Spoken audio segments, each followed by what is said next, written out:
Everyone, my name is Jason Alexander. I am a principal and co-founder of Capacity for Change, and I'm thrilled to welcome you to a workshop on court entry in the time of COVID-19, Lessons from the Field at Homes Within Reach 2021. Many of us are working in court entry systems throughout Pennsylvania and have been really seen our mettle tested during the pandemic. And what we're going to do this morning is talk with three leaders in the field who are in the community doing court entry work and talking about some of the issues that have surfaced in the pandemic. My role is a consultant and technical assistance provider to several communities in the Commonwealth around their court entry system. Coordinated entry, as you know, is intended to be a unified, equitable, and efficient way for anyone experiencing homelessness or a housing crisis to get connected to the housing and services they need. There are four key elements of coordinated entry: providing access that is ubiquitous and universal, providing assessment that identifies hopefully the need, the housing situation, the root causes, and the best solution for any given individual or family's experience of homelessness. Prioritization based on the vulnerability of populations in the community, given that there is no community anywhere that has all of the resources and housing it needs to fill the need immediately for everyone experiencing homelessness. And finally, referral, which is making the connections directly to providers that can help solve the crisis for any given family or individual, again, through a combination of services like shelter or homelessness prevention, as well as housing, typically rapid rehousing and permanent supportive housing that combines some sort of housing subsidy, housing location service, and case management to see a family or individual through to the end of their crisis and regain permanent housing stability. So that in itself has been a challenge for many communities across the Commonwealth since we began doing court entry work in the past decade. And the pandemic has really shown a spotlight on our work, its value, but also some of the challenges as we've seen a dramatic escalation in need during the pandemic. We've had fewer services to offer during the pandemic, in many cases because some of our facilities or agencies have had to close or reduce their capacity. And finally, because like the rest of our society, we're seeing a magnified view of some of the disparities that exist within our system, and we see that particularly through our assessment work. So we're going to be diving into all of these issues this morning, and I'm going to encourage you to please post your questions and your comments because we want to make this an interactive session and ensure that it's valuable to all of you. So I'm going to begin by allowing our three presenters to introduce themselves. And my first question for them by way of introduction is if they could each tell me about their role helping to deliver or support court entry systems in the Commonwealth. Good morning, everyone. I am Cinda Watkins. I am the Human Services Senior Manager at one of the contact centers here in Pennsylvania.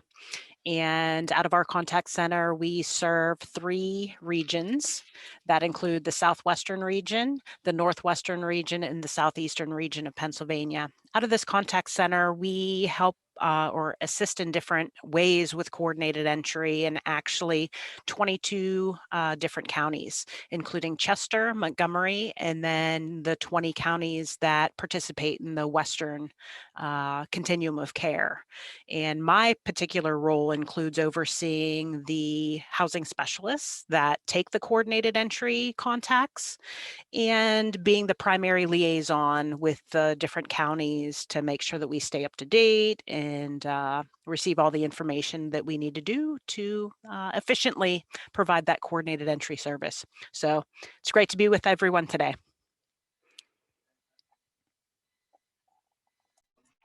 Hello, everyone. My name is Kyle Tribble. I represent Your Way Home. For those that don't know, Your Way Home is a public-private partnership within Montgomery County. Our goal is to make homelessness rare, brief, and non-reoccurring. And by doing that with our coordinated entry system, we like to say we have two doors in our coordinated entry system. One being with Cinda over at 211, and also our street outreach team. My particular role as community relations manager for Your Way Home, I'm one of the first responders to the public. So if you reach out via social media, if you reach out via our website or call our office, I'm one of the first people that will give you a call back and inform you of 211 and inform you of our street outreach team. So yeah, I'm very happy to be here and very eager to get everything going. Hi, good morning, everyone. I am Patricia Espinosa Vargas with PA 211 East out of the United Way of Lancaster County. I am the Quality Assurance and Training Coordinator for our center. Currently, our center provides coordinated entry services as one of the access or intake sites for 35 counties, which include Berks County, Lancaster, and then the 33 counties throughout the Eastern COC. We've been doing this work for many, many years and are excited to kind of share some of our knowledge that we've learned during this time of COVID this year. Great, thank you, everyone. So as you can tell, every community can configure their core entry system in whatever way works for them. Most communities have a combination of a call center or some sort of call service or for people to call in seeking help. Many, but not all, have a dedicated street outreach team that is in the community to provide homelessness engagement and verification. And many have physical walk-in sites or access sites where you can present for services directly and have core entry experience face-to-face. So of course, you can see already the potential impact of the pandemic in terms of the safety and availability of particularly street outreach or walk-in access sites for core entry. And then in the second is in the referral process, particularly making referrals to emergency shelter, where shelters are either closed due to COVID or have been, or had to significantly reduce their bed capacity. But what I'd like to ask each of you is, what are the, having experienced delivering core entry throughout several months of the pandemic, what lessons have you learned from your experience that will really, that could help your community and other communities that are participating in this session think about improving their core entry systems in the long run? I know for myself, Jason, that we have found that communication has been the key throughout all of this, making sure that, if 211's involved as far as being a front door, the shelters, the code blue, administration, everyone really has to be on the same page and making sure that there are clear lines of communication to get that information disseminated, because things have been changing constantly, whether it be, like you had said, shelters, dedensifying and the numbers decreasing of individuals that can be sent to those sites, or code blue. There's really been a struggle this year with code blue shelters and those that just haven't been able to open. So really communicating effectively and efficiently across the board. I know that with Kyle in Montgomery County and with Chester County, we've been having weekly and biweekly virtual calls so that we make sure that we stay on the same page. And then not just that, but communicating what we know here at 211. I know Patricia's going to talk later about kind of how we've been impacted with just the volume, but we receive a lot of information here at 211 on what the needs are, what we're hearing throughout the community. So 211 communicating across the board what we know. I did want to just real quick show everyone, I want to do a quick screen share of a resource that we have through 211 that's called 211 Counts, where if you're looking to get funding and things like that, that you can get in there and see exactly what kind of contacts we're getting here at 211. And there are a lot of different ways to filter it and things like that. If you want more information about PA counts, you can absolutely get in contact with me, but this is a good way to know real time what's happening in your community and then being able to communicate that out. Because many times, we know the needs there, but to quantify it is really hard. So at 211, being able to communicate that, I think, is really important. But I know on my side, that's a key for us. I think along with communication, on the other side, on the other door for court entry for your way home, with our street outreach team. So we have an amazing street outreach team who works and have been working very tirelessly throughout the pandemic. But funding was very important. So we were very happy via the Your Way Home Fund and other public dollars, being able to support our street outreach team with things such as PPE, emergency hoteling, medical respite for those who are in the hotel, transportation, food. All of those things were essential, and it was all provided by funding. So funding is always good, it's safe to say, but especially in a pandemic with our coordinated entry system, funding became even more essential. And so we were very pleased that we were able to meet some of the emergency needs of the public, and doing that with our street outreach team. So we were very happy about that.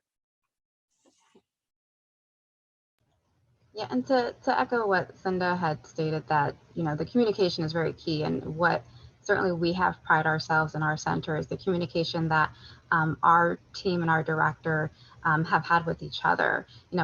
Not only is just the whole community at large and homelessness and everyone, but our team personally are affected by COVID. And with the sheer volume, allowing our team members to have a safe space to take some time and say, I need a couple minutes, like these last couple calls were just too much for me, and I just need time to process. And so to allow them that centralized location to either connect with another coworker, to just kind of air it out, or just take their own personal time in their homes, to just take a 5-minute break, 10-minute break, whatever they need. That's not something that we've necessarily fostered or encouraged prior to the pandemic. There wasn't necessarily that need as much. Every so often, sure, you get a tough call and you need that break, but it's been a little more frequent. So we've learned that we need to listen to our team and allow them the grace to take that time that they need so that they can just process. Because the needs are just so great. It's not just housing, it's everything else that comes with it. And that listing, because of the pandemic, has just really made such a difference in the calls that we take. So, And just real quick, having gone to a virtual world, we were so used to at 211, we had a physical contact center where everyone was able to, see each other and help, face to face, be able to give that support. And now over 80% of our workforce is all virtual. So being able to communicate that, encouraging them to communicate that, hey, this is really tough right now. It's tough with everything that they have going on in their personal lives and their family and their friends, and just experiencing that isolation. But then hearing the really difficult calls that we're handling right now, it absolutely, it puts a toll on everyone. So I absolutely echo that as well. and I just wanted to follow up on a couple of things some of you said. Patricia, I know you work in several communities. One of them is the Eastern Pennsylvania Continuum of Care, which is a court entry for 33 counties in Eastern Pennsylvania. That's an awful lot of referrals to make, providers to manage, and tying into Cinda what you said about constant communications. What strategy do you use to all keep track of changes in agencies? Not all of them participate in the HUD required HMIS system. So is there a strategy used to manage all of these different providers and the changes they're having? I know on our side of it, our database team, the 211 is made up of a lot of different parts, and everybody first, of course, knows about the resource navigators that are taking the calls. But we have database individuals that are constantly checking in with agencies, and having, when I talked about communication, it's good communication in your communities overall, not just with coordinated entry, because funding is becoming available, funding's changing, new programs are opening, programs are closing. It's just a constant. I always say our database is a living and breathing thing because of it constantly changing and constantly updating. And it's really the value of that database team and all of our community partners that are really connected with us and know that we have to have the correct up-to-date information in order to provide the best referrals. And if we have incorrect information, they're going to be the first ones to let us know, hey, we're getting these calls from people about this program that doesn't exist anymore or has changed, eligibility, whatever it is. And it's critical. It really is. Yeah, and in the Eastern COC, so for the 33 counties that we cover for that, we utilize a matrix, if you will, that includes all of the partner agencies that are HMIS referrals, as well as non-partner agencies that don't use HMIS but have accepted that 211, as well as walk-in access sites can utilize to make those referrals. And it has been very much, as Cinda said, a living and breathing document. And we replicate that in the 211 system, of course.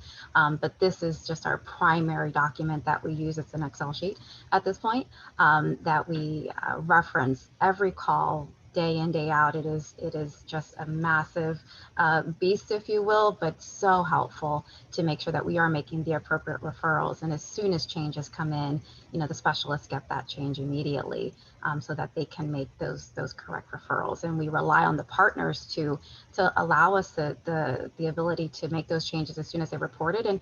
And we, as well as kind of that communication, there's a times that a specialist might make a referral and the partner will then reply to that specialist, hey, we're out of funds. Can you, just stop making referrals? And so we report that change immediately to whom needs to be reported to, so that everyone can gather that, get that new information. So it's that communication is just critical for us to do the work that we do.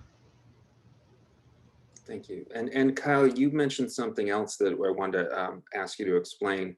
You were talking about various funding sources, and you mentioned the Your Way Home Fund. What is that? The Your Way Home Fund is, I guess, like a core of like philanthropic dollars that we receive for the community of Montgomery County, and just to maintain and achieve our goals within the county. So yes, we use that, which is also sponsored by which is also overseen by our fiscal sponsor at Montgomery County Foundation. So yeah, they were able to, that fund was able to help us get a lot of work done throughout the pandemic and make a lot of investments in vulnerable places on behalf of vulnerable populations. Thanks. So the next, I think you've started to talk about this, but what, if you could all talk about what impact the pandemic has had on your systems themselves. What has it revealed? What has it changed? How does it work differently? Patricia, I think you were going to share some insights first. Yeah, so if I can go ahead and share my screen here. So here at PA211 as a statewide system, we've had an increase in just general housing volume of over 42% from 2019 to 2020, which is huge. But if you look at the second piece to that, rental assistance requests alone, over a 50% increase.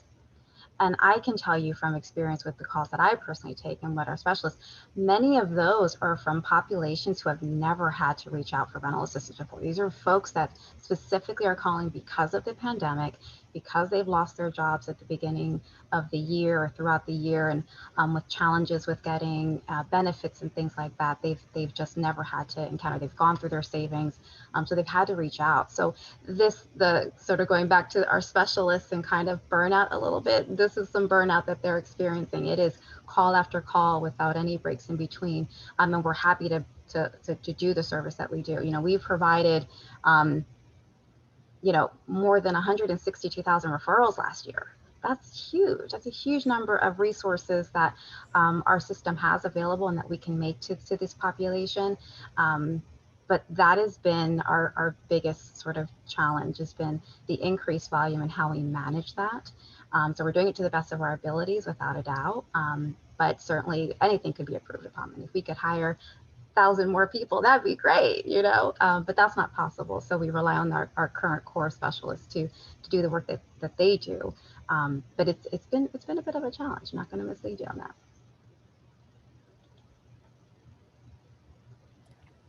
I would say for one thing that I've noticed is that as housing specialists, the housing specialists have really had to hone their diversion skills because, again, we've already talked about the limited resources many times and the de-densification of shelters and just the limited resources many times that are out there, is really honing in on their diversion skills and really talking through the different options with someone so that we make sure that we do everything we can to keep them housed so that they aren't going into a homelessness situation. You know, and not that we didn't use those skills before, but I think that it has come even more to the forefront during this time. We don't want to put them at risk by having them, you know, go into a congregate living situation of a shelter if they're able to stay somewhere with a family, with a friend, anyone, and really making sure that, again, we process that through with them. So these housing calls and these types of diversion calls are just taking so much longer as well. To make sure that we do go through all those different options with them. I know that that's one thing that we've really tried to key on with staff. I agree. You know, we generally, with every call, we are asking, you know, is there anything else I can help you with? No, I'm good. I just needed, you know, rent payment assistance. I just need shelter information. That's it. No, it's what else you got for me? And then, so what may be a general, you know, maybe 15-minute conversation is now 30, 45 minutes, sometimes an hour, because the needs have just changed so much. People are just, they have just had to change their entire lives because of the effect of the pandemic and losing income that they were just so accustomed to. And so really assessing and digging and referring more to mental health services because this has impacted them in that way.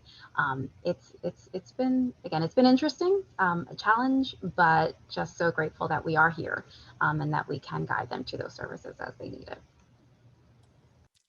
I think one of the most important things that we learned, we were in the fight of fighting homelessness, which is already one public issue, a public health issue. But now with COVID-19 and the pandemic, we began fighting two. We began fighting two issues, public health issues, and that became a tough strain because I know in regards to even our code blue, some facilities that were once met requirement no longer met requirement for the safety of the individuals that would stay there. So that was big for us, but having, as some code blue shelters went down, others came about and were able to obtain and host guests. So we're very appreciative of that.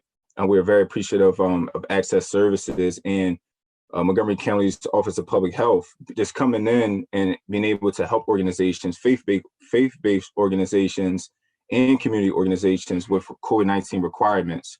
So thanks to all that, we didn't lose too many bids at all during Code Blue. So we're very thankful for that. But yeah, it's just that was the main effect of just trying to shift and move and trying to figure out how can we keep people inside, but also keep people safe and away from the COVID-19 virus. I'm curious with, because we did discuss this prior, but perhaps with Cinda and Kyle, I know for our Eastern 33 counties, we have experienced an increase in domestic violence survivors reaching out. And because of the pandemic and being quarantined, especially the first half of the year, that volume was just, it was I can't give you a sort of quantify a number, but it was just an increase.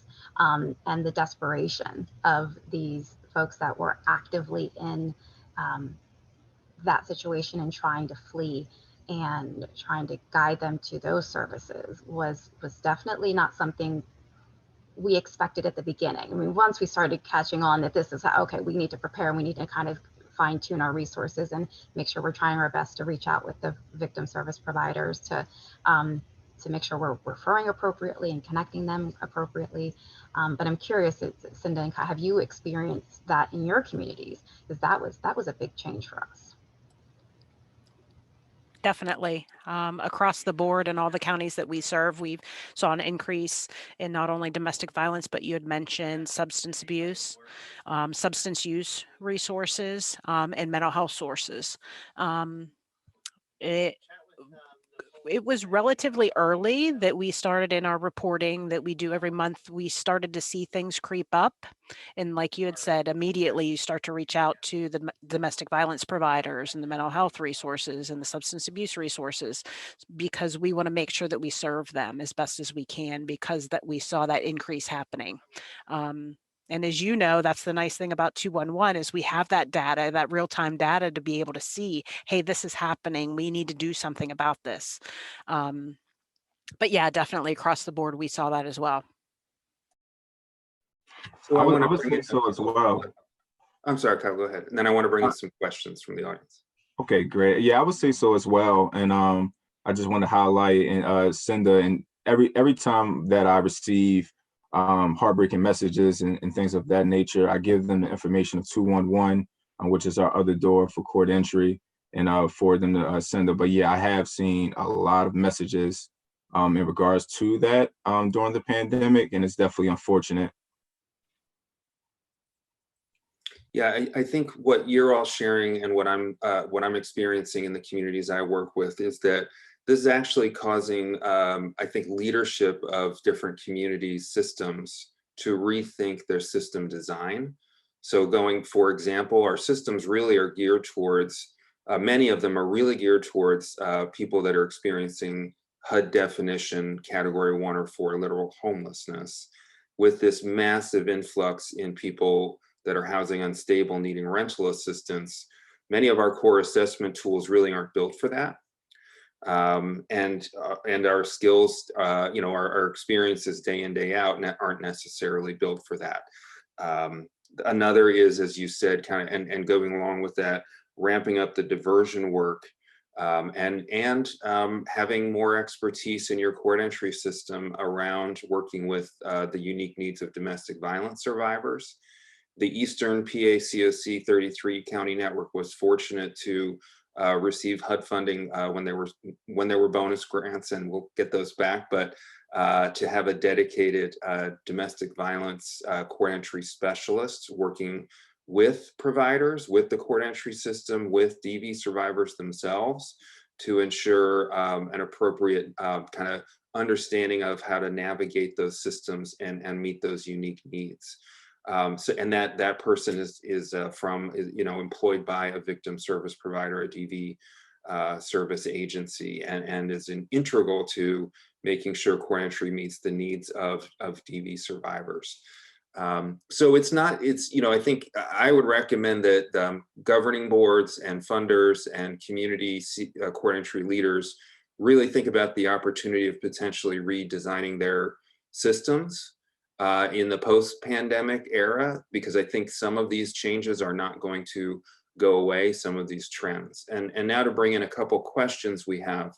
I'm going to try to answer one. What is the timeline for someone who calls 211 looking for emergency housing, shelter, or assistance to when they are accepted into a shelter or program? And certainly if you can answer that, help me answer that, that's great.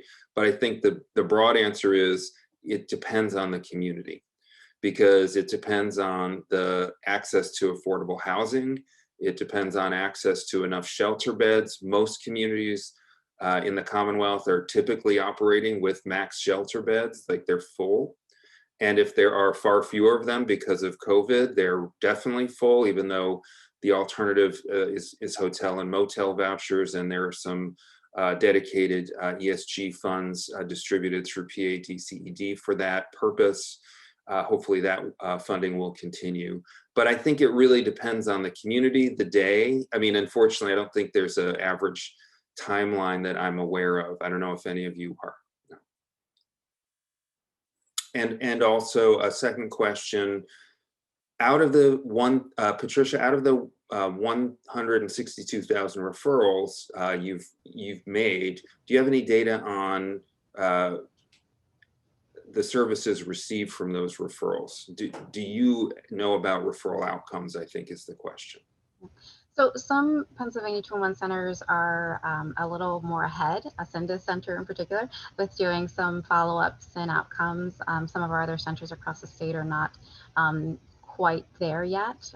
Our center here in Lancaster County, we do follow-ups via text. So for folks that reach out to 211 or looking for referrals for any service, whether it's housing, food, utilities, etc., we will push out referrals. And I will say with our text response, the outcomes are not, when it comes to housing assistance, they're not always, we don't get a lot that say that they did receive services, but we have very few that even respond to the follow-up. So it's just not a good measurement. But I think Cinda's center might be a little more ahead with doing some follow-up. So maybe she can speak a little bit more too if she has any outcomes, but unfortunately our center does not. Yeah, I didn't prepare any outcomes for this particular presentation, but as Patricia said, we actually do phone follow-up with a portion of our contacts here at 211 to determine, and it gives us, again, a ton of information as far as were they able to connect with the resources, did they get the assistance? If they didn't, what were the barriers? I think that's a huge one for us, again, to get as much information as we can. Did they call the agency and did the agency say, hey, you don't meet eligibility? So do we need to follow up then and find out, are our eligibility in our system not right? Does the agency not have that funding anymore? Again, that's that whole, it's kind of a big cycle of how we get our information, and those follow-ups is a huge way that we get the information. Plus it helps us to understand a little bit better the time frames. A lot of people are asking questions about not only for shelter services, but for other referrals, how long does it take to get that assistance? That helps us know that as well. Depending on how emergent the situation is, how quickly we follow up with someone. And I'll use the example of food. If it's a family with children that say that they don't have food for that night, we will give them a call and check in with them before the end of the day to make sure that they got access to food.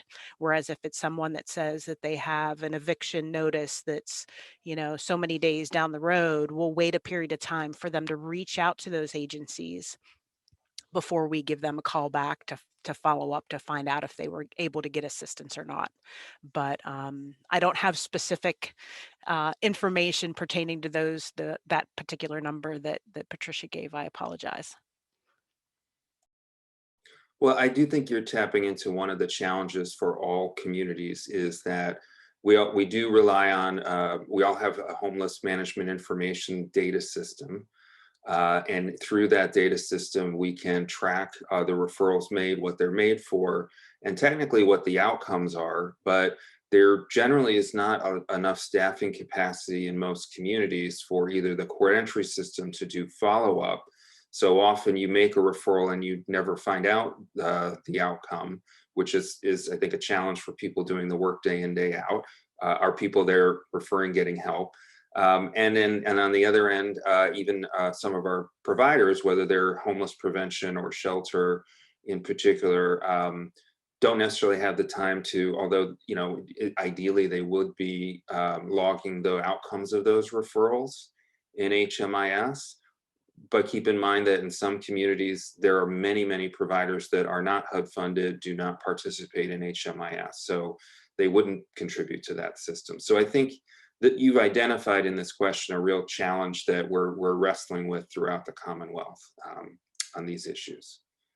And there's another question. I'm curious to know if the panelists feel that certain populations fall through the cracks when it comes to housing referrals, and if so, why? And what can continuums of care and advocacy groups work together on to fix this? Any thoughts about that? I will share that I've brought this up to our own Eastern Continuum, that when we take bilingual calls, so we'll put in our HMIS system, this person is Spanish speaking, for example, and we'll highlight that so that a provider knows immediately, please reach out to someone who speaks Spanish. And we do have to wonder if some providers are not reaching out because they don't have that capacity. And so we've not come up with a clear answer. You know, I've asked, should we just not include that so they reach out anyway? Or is it a better heads up? So I feel personally, and as a Hispanic woman, I feel like that is probably a big barrier. Not every agency has the capacity to have access to a language service like 211 does, or already has built-in staff, whatever language they speak, not necessarily Spanish, any language. We also have had conversations with our continuum there about the survivors of domestic violence. You know, some providers may not think that they have the capacity to assist someone who is actively fleeing. So that's been kind of a challenge for us, or just conversations. It may not be a challenge, it may not be a barrier, but these are just ongoing conversations. So we would want to eliminate all those barriers, but we've not come up with those clear answers on how to do that.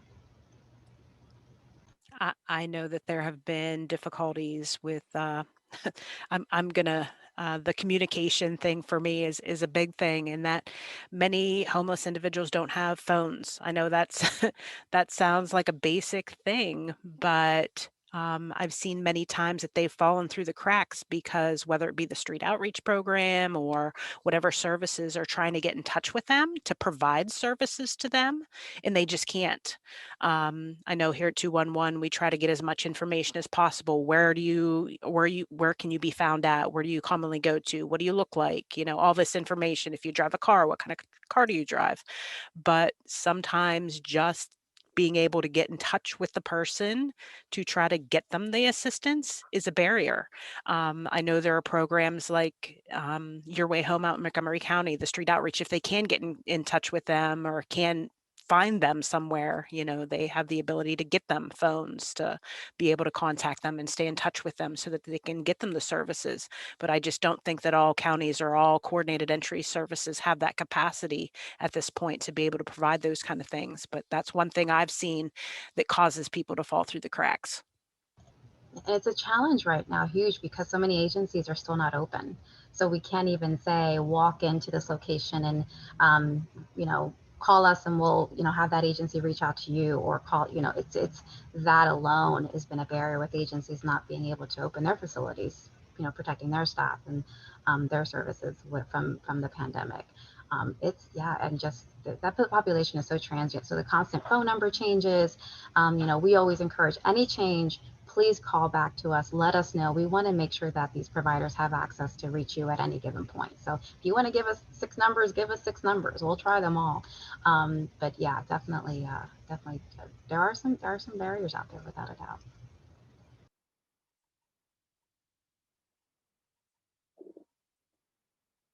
So I'm sorry, I wanted to make sure there's one more question. We're gonna come back to this and then we're gonna loop around. But I wanted to make sure this clarifying question was answered. What % of calls do you follow up with? For us, I know it depends. It depends on the type of call that it is. There are certain types of calls that we try to get 100% follow up on those types, including disasters, families with small children. We have certain populations that we try to get follow up with. But the thing is that we ask if we can follow up with them. Whether they accept that follow up is up to them.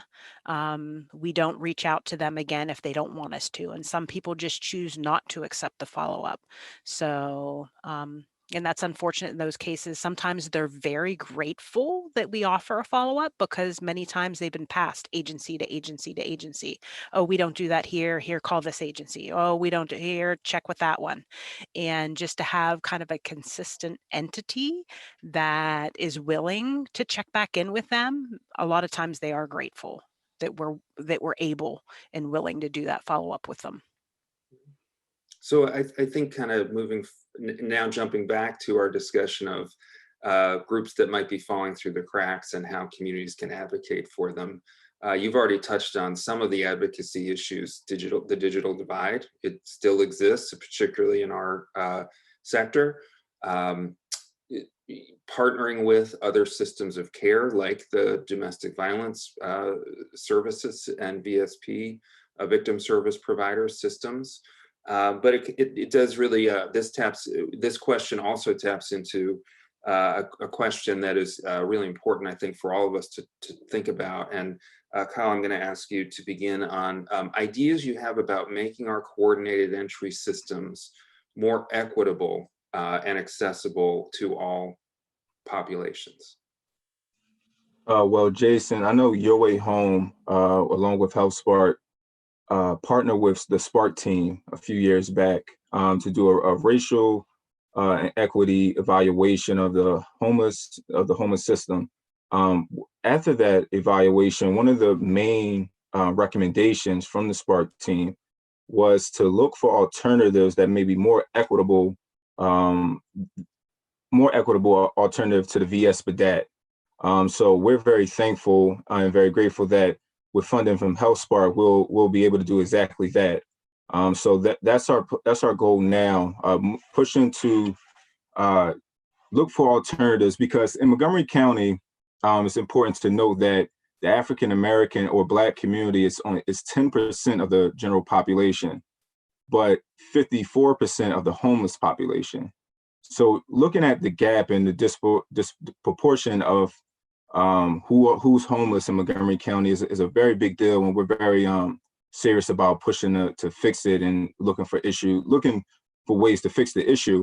So we're hoping that through looking for and finding an alternative, we can exactly do that this year, or at least make headway to doing that. So, and I just want to jump in here, because in case there are people participating in the audience who aren't aware of what the VI-SPDAT is, there was a time before coordinated entry when we didn't have a lot of great tools to assess people in need of housing and homeless services in a coordinated and unified way. So many agencies had developed their own tools. There were no tools. In many cases, it was first come, first serve. And then our systems in many communities and through our funders at HUD and others began to evolve a set of strategies for coordinated entry to be able to assess and prioritize vulnerable populations while still allowing communities themselves to determine what those prioritization categories are. Maybe it's ensuring that there's never a child under 5 sleeping on the street. There are priorities often for veterans, for people actively fleeing domestic violence.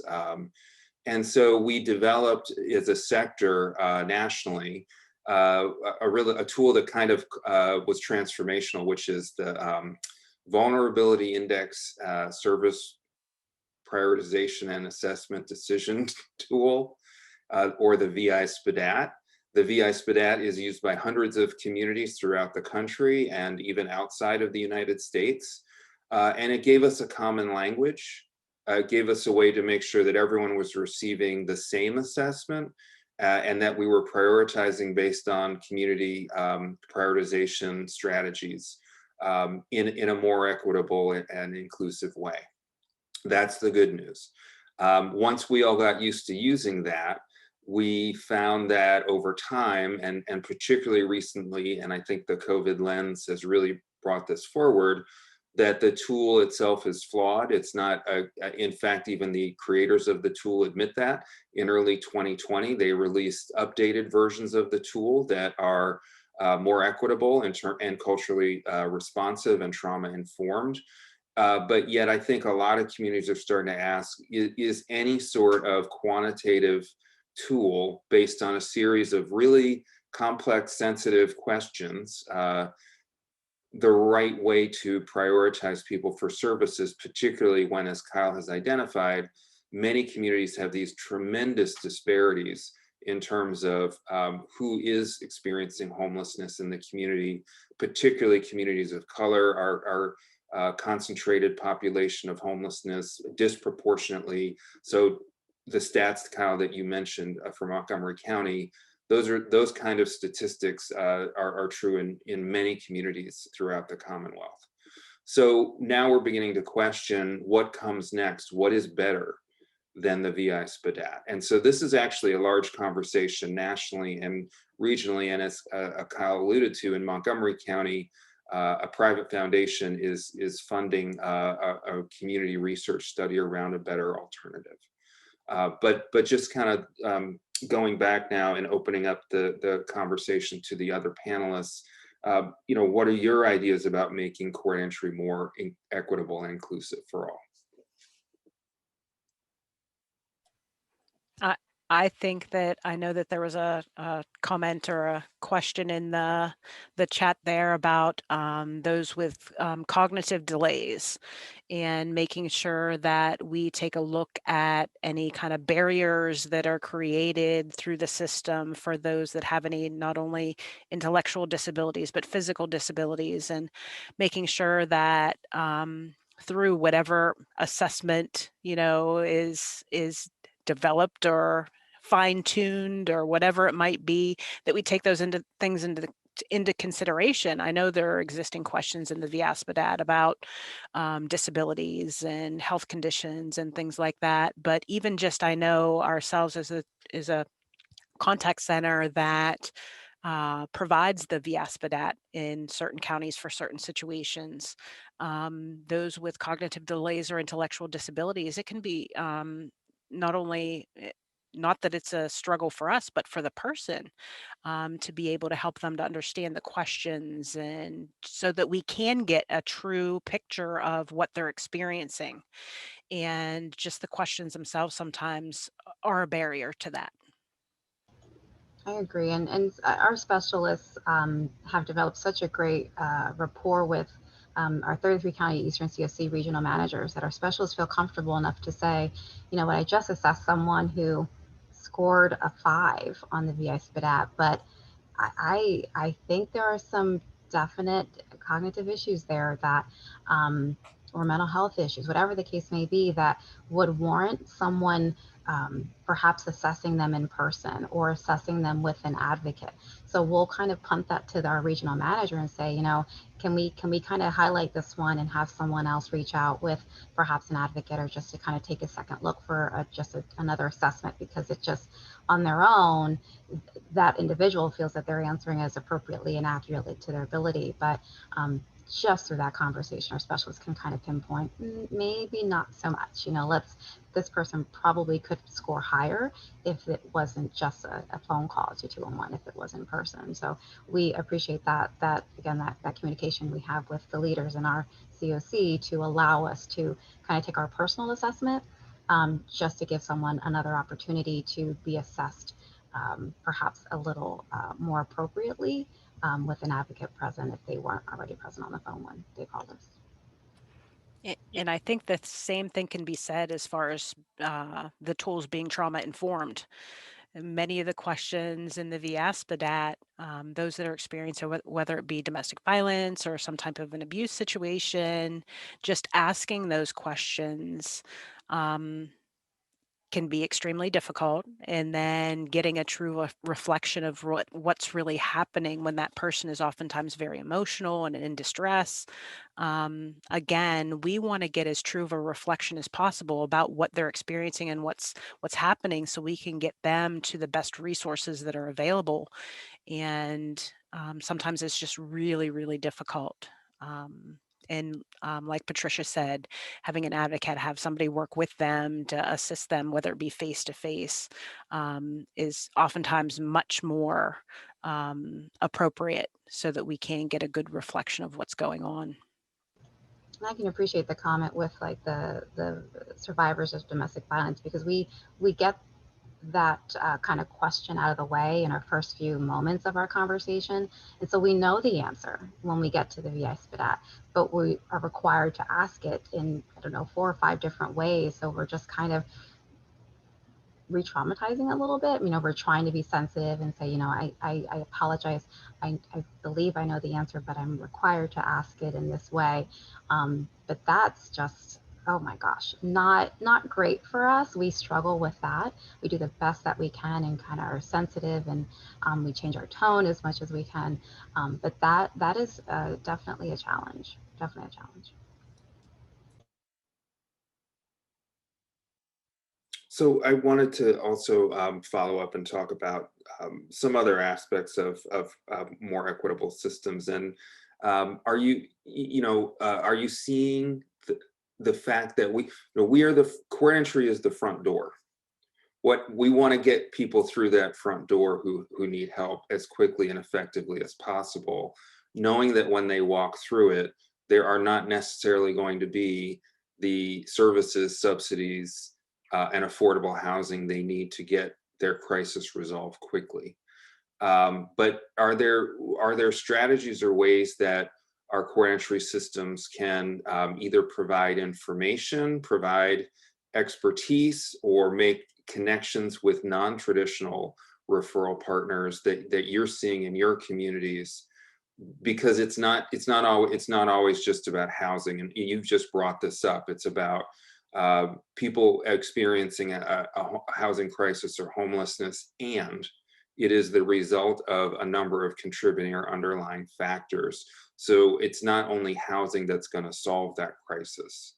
Do you have any strategies or seen any evolutions in your systems through the pandemic that can address what happens after they walk through the front door of coordinated entry?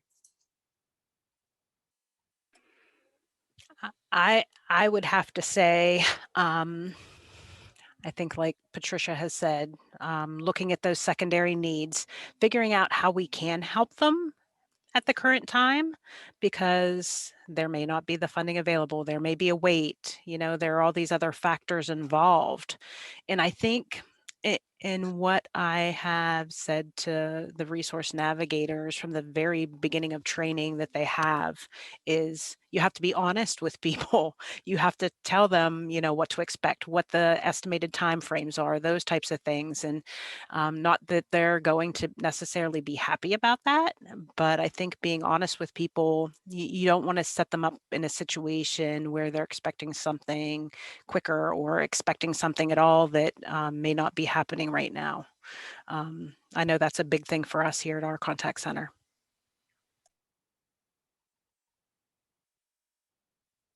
So more and more communities are also trying to connect their court entry systems to legal systems, particularly community legal aid services that can help with eviction prevention, and health systems. So more, to bring back, we have 2 call center specialists here, but as a reminder, many court entry systems have street outreach teams on the ground, and we've seen an increase in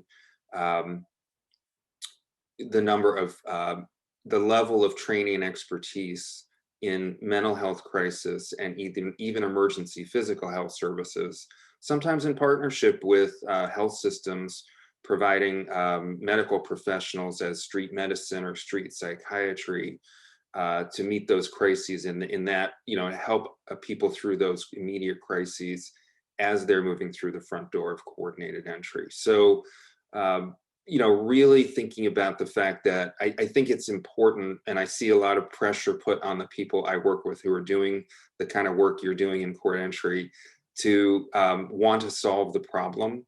And I think as entire systems and a sector of our community, we have to recognize that we can't solve the problem alone. I mean, we can shorten our wait times, we can add our staffing capacity, we can become more trauma informed, we can put an equity lens on our work to make sure that we are culturally responsive and addressing disparities, but we can't control affordable housing. We can't end poverty. We can't end a lot of the root cause issues that are the reason people are coming to us in the first place. So for communities to think about the future of their court entry systems, they really should think about, I would recommend, and I think I'm hearing from all of you, strengthening those partnerships with the other systems and organizations that can also keep more people from coming to our front door and helping them exit our system into permanent housing stability faster. So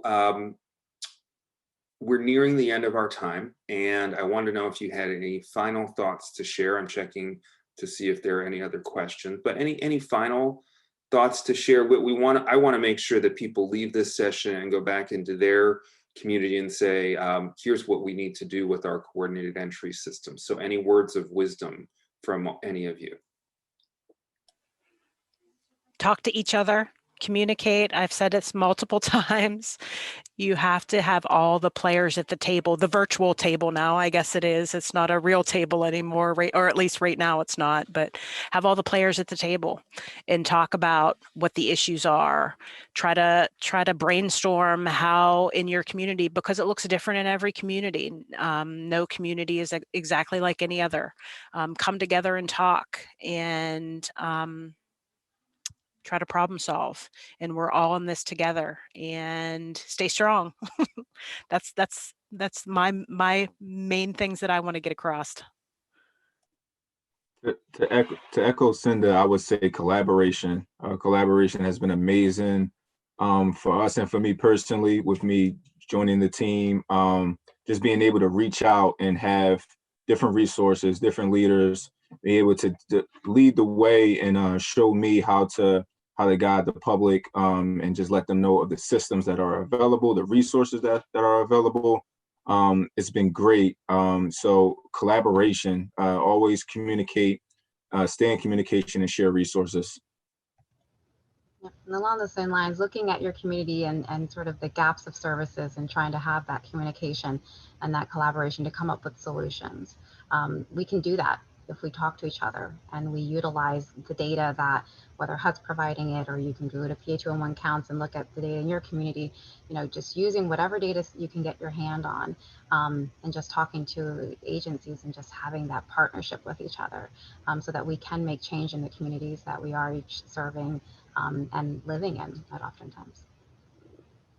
Great, thank you. And my final advice is flexible funding from philanthropy, from local foundations, to provide things like phones, calling cards, protective equipment, public transportation.